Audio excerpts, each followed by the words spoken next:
Христэд итгэгч хүн бүр Бурхны нэгүслийн бэлгийг хүлээж авсан. Гэхдээ бидний аврал ямар үнээр бидэнд ирсэн гэдгийг бид тэр бүр ухаардаггүй. Тэгвэл юу Бурхныг бидний төлөө тэр агуу үйлсийг бүтээхэд хүргэсэн юм бэ? Хамтдаа нэвтрүүлгийн өнөөдрийн дугаараар доктор Стенли бидэнд энэ асуултын хариултыг өгөх болно. Үүнийг нэг үгээр хэлбэл Бурхны нэгүүлсэл юм. Бурхны нэгүүлсэл гэдэг нь бидний хүртэх ёсгүй байсан тэр ивэл ерөөл юм. Бурхны нэгүүлсэл гэдэг нь бидний хүртэх ёстой зүйл биш. Харин тэр чигээрээ Бурхны бэлэг гэдгийг бүрэн дүүрэн ухаарах хүртэл бид Бурхан эцэгтэйгээ харилцах харилцаанд амар тайван, сэтгэл хангалуун байдлыг мэдэрч чадахгүй юм. Тиймээс Бурхны нэгүүлсэл юугаараа тийм агуу болохыг хамтдаа олж мэдцгээе. Ингээд доктор Стенли ярианд анхаарлаа хандуулцгаая.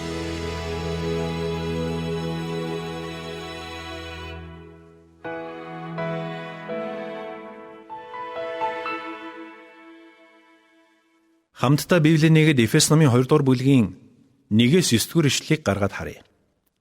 Илч Паул энэ хэсэгдэр Бурхны нэгүслийн бэлэг гэж чухам юу болохыг тайлбарлан өгүүлсэн байна.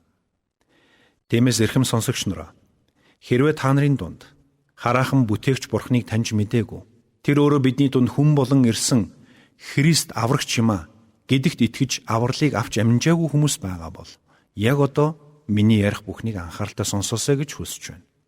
Учир нь өнөөдөр Бурхан танд нэг гайхамшигтай зүйлийг илчлэх болно. Харин хэрвээ та Христэд итгэгч бол Бурхан танд ч бас гайхамшигтай зүйлийг илчлэх болно. Учир нь өнөөдөр би та нартай Бурханы нэгүслийн талаар ярилцах болно. Ингээд хамтдаа Эфес номын 2 дугаар бүлгийн 1-9 дугаар ишлэлийг би танд дуудаж өгье. Та нар алдаа зөрчил гим нүгэл дотроо өгсөн байсан. Тэгээд та нар энэ ертөнцийн замнал ба агаарын хүчний ноёрхогч дуулуургүй хөвгүүдийн дотор ажиллагч тэр сүнсийг дагаж амьдардаг байв. Тэдний дунд бид ч бас бүгдээрээ махбод болон оюун бодлын хүслүүдээ өөгшүүлэн махбодынхон хүсэл тачаалуудаар амьдарч байв. Бид төрлөх байдлаар бусдын адил уур хилэнгэн хүртэх хүүхдүүд байсан юм. Гэвч биднийг хайрласан агуу хайраараа өршөөлөөр баян Бурхан маань алдаа зөрчил дотроо өгсөн биднийг Христтэй хамт амьд болгосон юм. Та нар нэгүслэр аврагдсан билээ. Христ Есүс дотор биднийг түүнтэй хамт амьлуулж, хамт Тэнгэрлэг оршихуйд суулгасан юм. Энэ нь Христ Есүс дотор бидэнд хандсан түүний нэгүслийн хэмжээшгүй баялагийг ирэх үеүүдэд үзүүлэхийн тулд юм. Та нар нэгүслийн учир итгэлээрээ аврагдсан. Энэ нь та нараас бус харин Бурханаас өгөгдсөн бэлэг бөгөөд үйлсээр чинь ирээгүй тул хинч өөрөөрөө сайрхаж чадахгүй юм а гэж бичигдсэн байна. Тэгэхээр өнөөдөр би та бүхэнтэй Бурханы нэгүслийн бэлгийн талаар ярихдаа энэ хүү нэгүслийн 2 чухал талыг нь авч үзмээр байна. Эхнийх нь Паул Эфесийн 2 дугаар бүлгийн 1-3 дугаар ишлэлд өгүүлсэн байна. Энэ бол бидний бодит нөхцөл байдал буюу Бурхан биднийг нэгүсгэд хүргэсэн шалтгаан юм. Өөрөөр хэлбэл хүн төрлөختний цөхрөнгөө барсан ямар ч найдваргүй нөхцөл байдал нь Бурханыг бидэнд нэгүслийн бэлгээ өгөхөд хүргэсэн гэсэн үг юм. Энэ бол Бурханыг та бидэнд нэгүүлсэнгүй хандхад хүргэсэн шалтгаан. Магадгүй зарим хүмүүс дотор гэхдээ надад лав нэг их цөхрөнгөө бараад байсан юм байхгүй. Надад аврал яагаад заавал хэрэгтэй гэж. Бурханы нэгүсэл яагаад заавал хэрэгтэй юм. Надад лав тийм яадгаа алдчихсан юм шиг санагдаж байгаагүй миний амьдрал. Хэмээн бодож үж болох юм. Тэгвэл би танд хэлье. Үнэндээ ямар мэдрэмж төрөх, танд яаж санагдах нь тийм ч чухал биш. Харин таны үнэн бодит байдал ямар байгаа нь илүү чухал юм. Тэгвэл та өөрийнхөө бодит байдлыг олж мэдхийн тулд хэн нэгнээс биш харин өөрөөсөө ингэж асуу. Яг одоо миний сүнслэг байдал Бурханы өмнө ямар байдалтай байна вэ гэж асуу. Учир нь та мэдрэмжээ хөөж яваад юунд ч хүрэхгүй. Харин та бодит баримтыг хөөх хэрэгтэй. Харин бодит баримт танд юу хэлж байна вэ? Илч Паул хэлэхдээ хэрвээ аливаа хүн Есүс Христийг аврагч эзнээ болгон хүлээн авахгүй бол тэр хүн үгсэн хүн юм а гэж хэлсэн байгаа юм. Эфесийн 2 дугаар бүлгийн 1 дугаар ишлэлийг харах юм бол та нар алдаа зөрчил гим нүгэл дотроо өгсөн байсан гэж хэлсэн байна. Хэрвээ та Есүс Христийг аврагчаа болгон хүлээж аваагүй бол таны өмнө та түүний үгийг хүлээж авах үгүй юу гэсэн нэгэн чухал сонголт тулгарч байна гэсэн үг.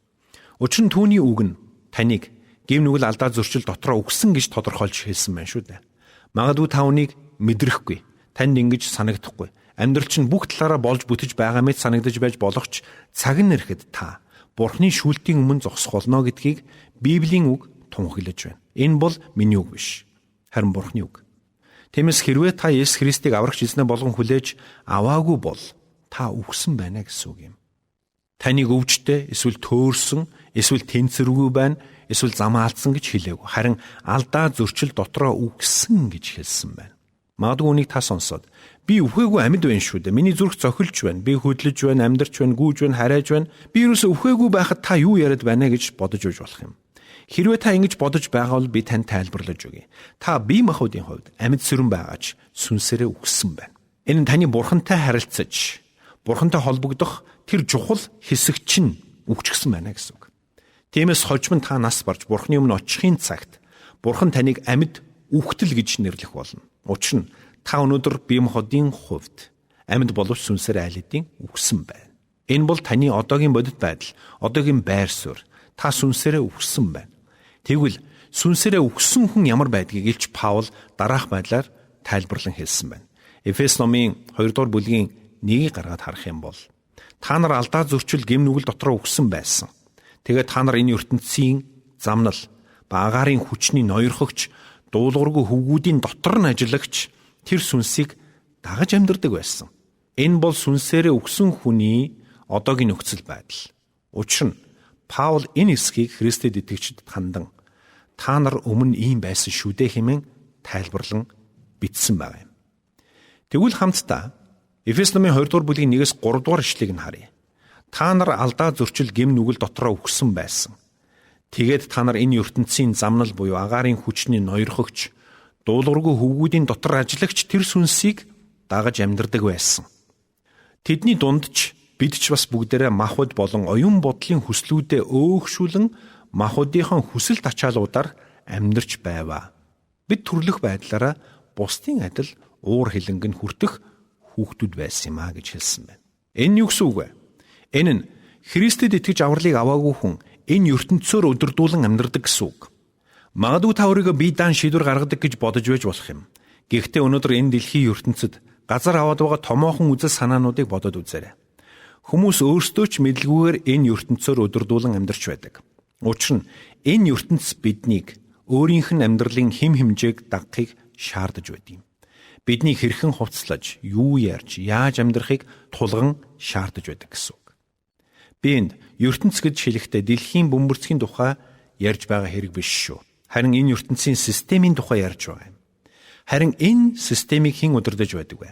Мэдээж Сатан. Сатан удирдах байдаг. Өнөө үеийн энэ ертөнцийн системийг би дараах 3 үгээр тодорхойлж болно гэж бодож байна. Нэгдүгээрт, гуманизм. Энэ бол хүн өөрөө өөрийгөө аварч чадна. Хүн өөрөө бүхнийг бүтээж, бүхнийг хийж чадна гэсэн үзэл. Хоёр дахь үг нь материализм гэсэн үг байна. Энэ бол бидний эд баялаг, хөрөнгө мөнгө бидний амьдралын баталгаа юм а гэсэн үзэл юм. Гурав дахь үг нь мэдрэмжээ шүтэх гэд хэлчихье. Энэ нь бие махбодын аливаа мэдрэмж, таашаалыг бүхнээс тэргүүнд тавина гэсэн үг. Тэгвэл өнөөдөр та эргэн тойрны анхааралтай ажиглавал юуг олж харах вэ?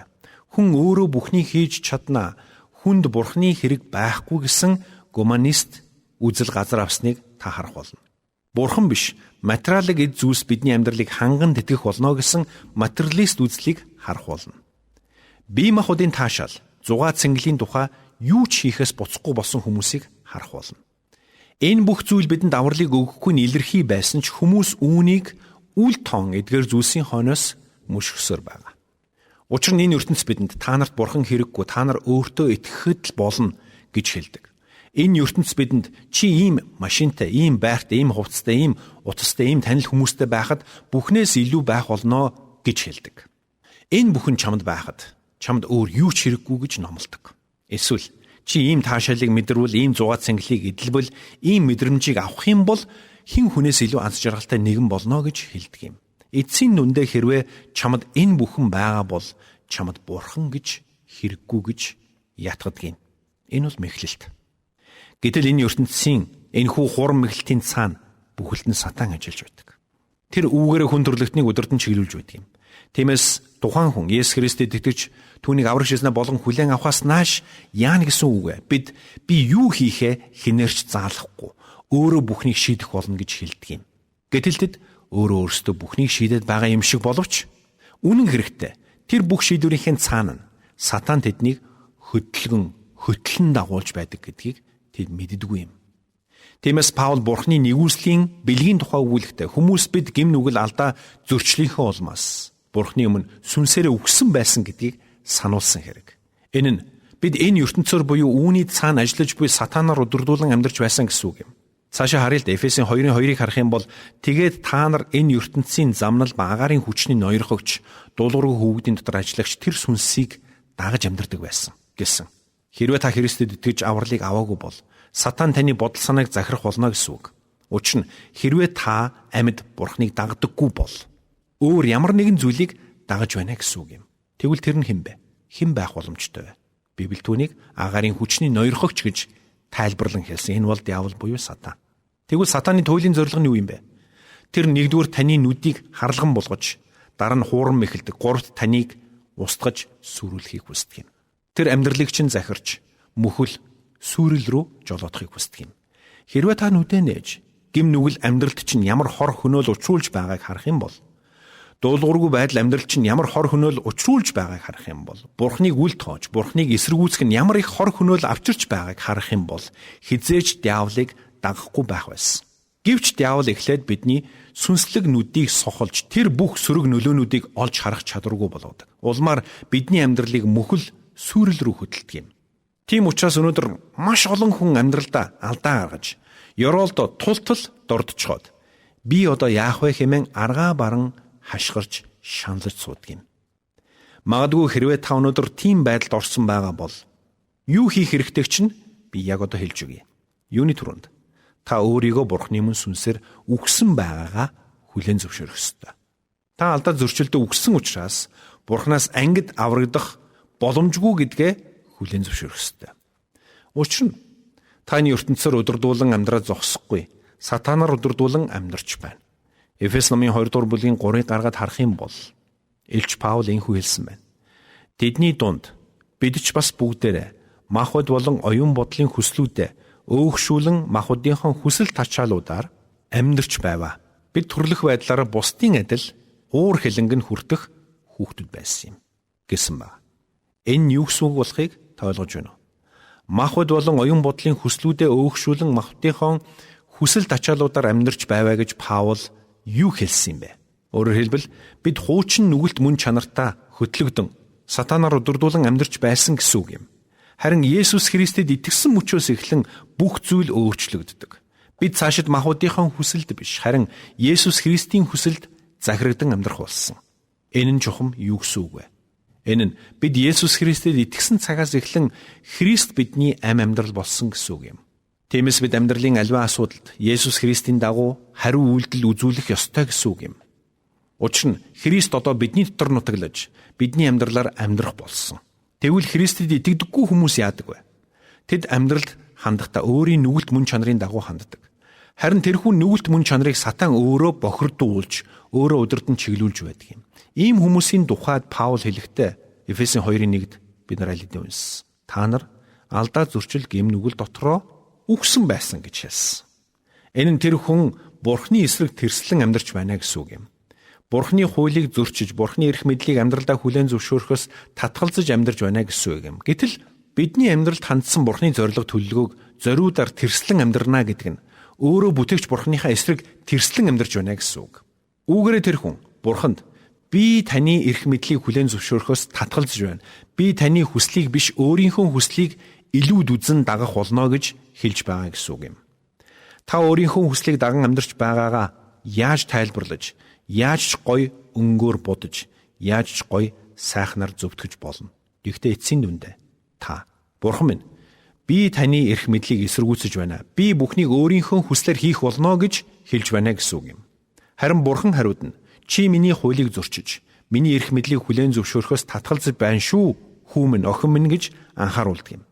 Өнөөдөр хүмүүс зарим хуулийг чухал бусад тооцож, юм чинээ бодлого зөрчдөг. Хинч хараагүй байхад хууль зөрчвөл, хууль зөрчсөнд тооцогдохгүй гэж боддог хүмүүс ч бий.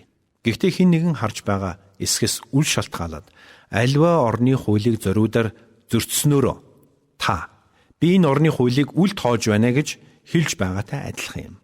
Тэгвэл Бурхны хуульч бас адилхан. Тиймээс та Бурхны хүслийг үл тоосноороо би Бурхны эрх мэдлийг хүлээн зөвшөөрөхөөс татгалзаж байна гэж хэлж байгаатай агаар нэг юм. Тэгвэл энэ зөрүүд, тэрслүүд хандлага хаанаас ихтэй юм бэ? Бурхнаас ихтэй гэж юу? Мэдээж үгүй. Бидний гэм нүгэлт мөн чанараас ихтэй юм. Учир нь гэм нүгэлт мөн чанар маань Бурхны биш зөвхөн өөрийнхөө хүслийг л энэ тэргуунд тавьж байдаг юм. Тэгвэл би танаас нэг зүйл асууя. Өнөөдөр таны амьдралыг хэн захирч, хэн жолоодож байна вэ? Хэрвээ та Есүс Христэд итгэж авралыг аваагүй бол та энэ асуултад юу гэж хариулах вэ? Би өөрийнхөө амьдралыг өөрөө захирдаг гэж хариулах болно. Энэ тохиолдолд таны амьдралын хаан сэнтэд та өөрөө сууж байна гэсэн үг юм. Энэ нь таны амьдрал тохиолдож байгаа бүхэнд та өөрийнхөөрөө хариу үйлдэл үзүүлнэ гэсэн үг юм. Тэгвэл амьдралынхаа сэнтэд залран бүхнийг өөрөө удирдах байгаа таныг хэн удирдах байгааг та мэдв үү? Таны ард мэдээж сатан шүү дээ. Өнгөн дээрээ та амьдралаа өөрөө мэдэж, бүгдийг өөрөө шийдэж байгаа мэт харагдавч, үнэн хэрэгтээ адгийн муу ёрын сүнс, диавол буюу сатан таныг удирдах байдаг юм. Сатан таныг Бурхны хүслийг дагах биш, өөрийнхөө хүслийг дагахад өөгшүүлж байдаг юм. Учир нь Бурхны хүслийг эсэргүүцсэн амьдрах нь эцсийн дүндээ мөнхийн үхэлд хүргэдэг гэдгийг тэр сайн мэддэг. Тиймээс тэр таныг мөхөл сүрэл рүү хөтлөхийн тулд таны өөрийнхөөрөө гаргаж буй шийдвэр бүхнийг хөвгүүлэн дэмжиж байдаг юм.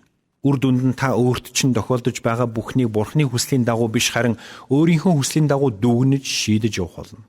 Харин энэ замын төгсгөлд таныг сүрэл хүлээж байдаг. Харин та Есүс Христийг аврагчаа болгон хүлээн авах үед юу болдог вэ? Есүс Христ таны амьдралд орж ирэн энэ байдлыг чинь өөрчилж эхэлдэг юм. Христ таныг дотроос чинь өөрчилж, Бурхны хүслийг дуулууртай дагах амьдралд аажмаар дасгалжуулж эхэлдэг юм.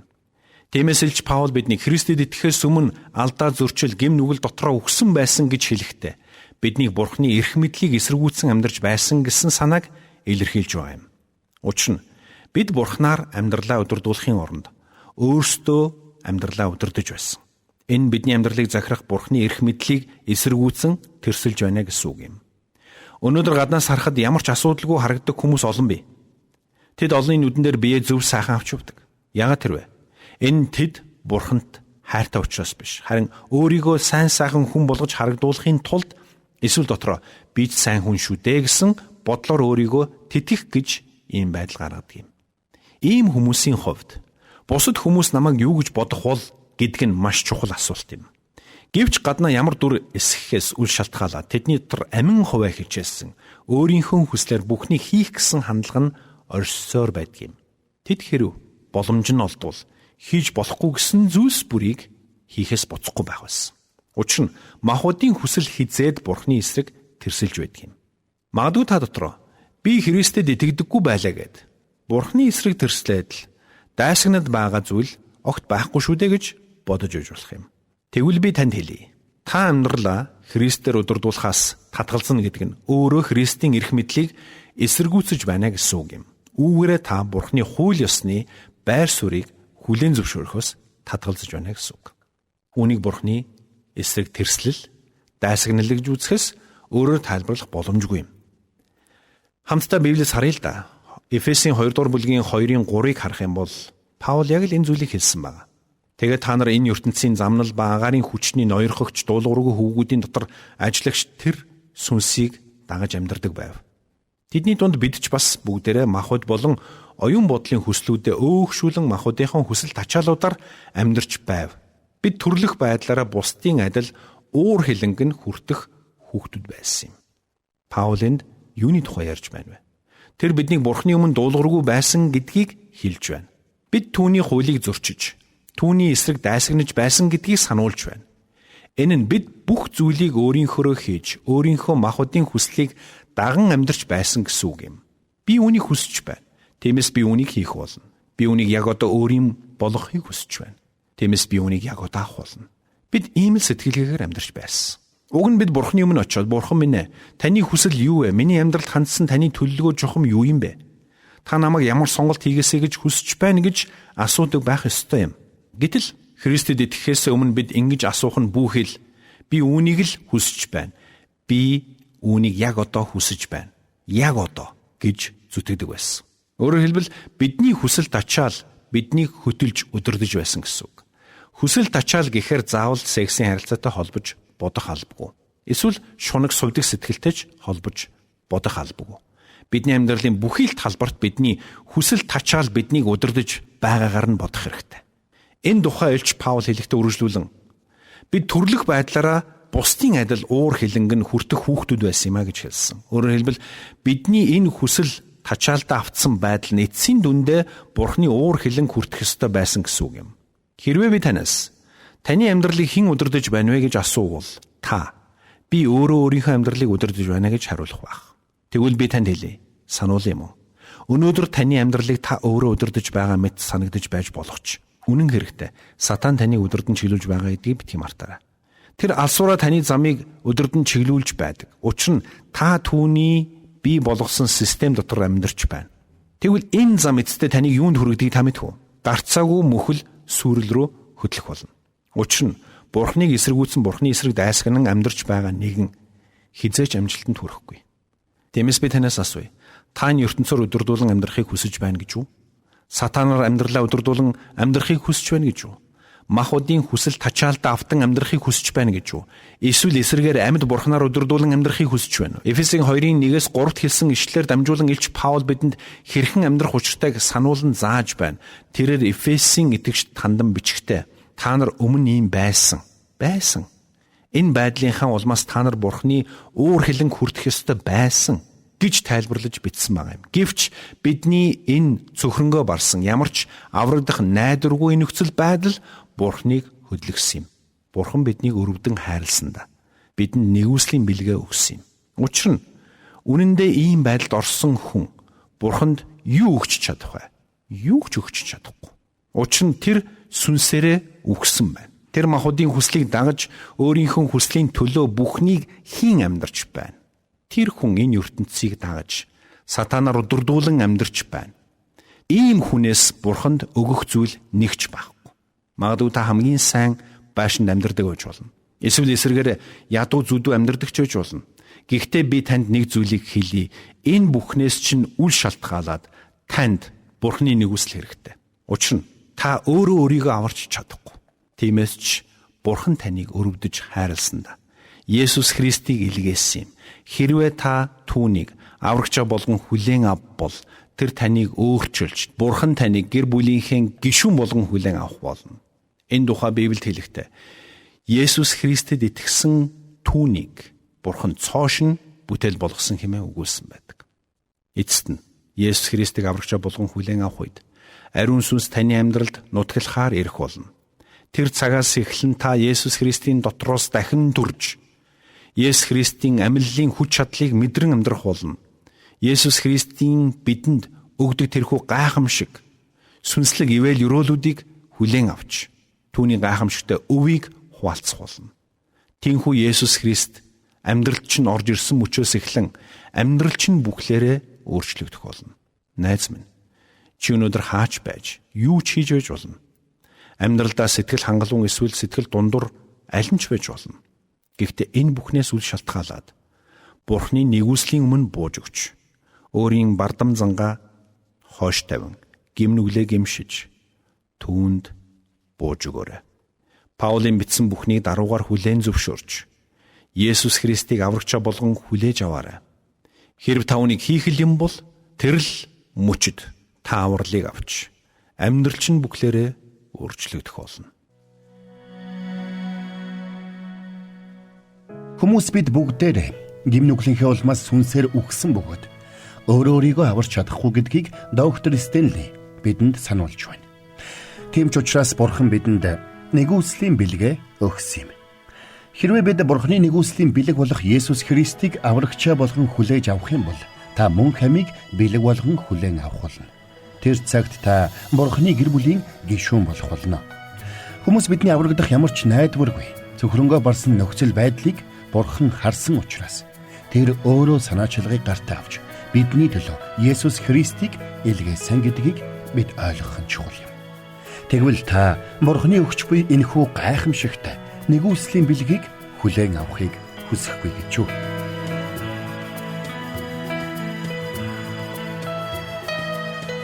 Бурханд тэмүүлсэн сэтгэл хүмүүсийг энэрх зөрхөөр амьдрахад туслах номлогч доктор Чарлз Стенлигийн хамттай нэвтрүүлэг сонсогч танд хүрэлээ. Нэвтрүүлгийг дахин сонсохыг хүсвэл Итгэл радио.com-оор зочлоорой. Бидэнтэй холбогдохыг хүсвэл 8085 99 тэгтэг дугаард хандаарай.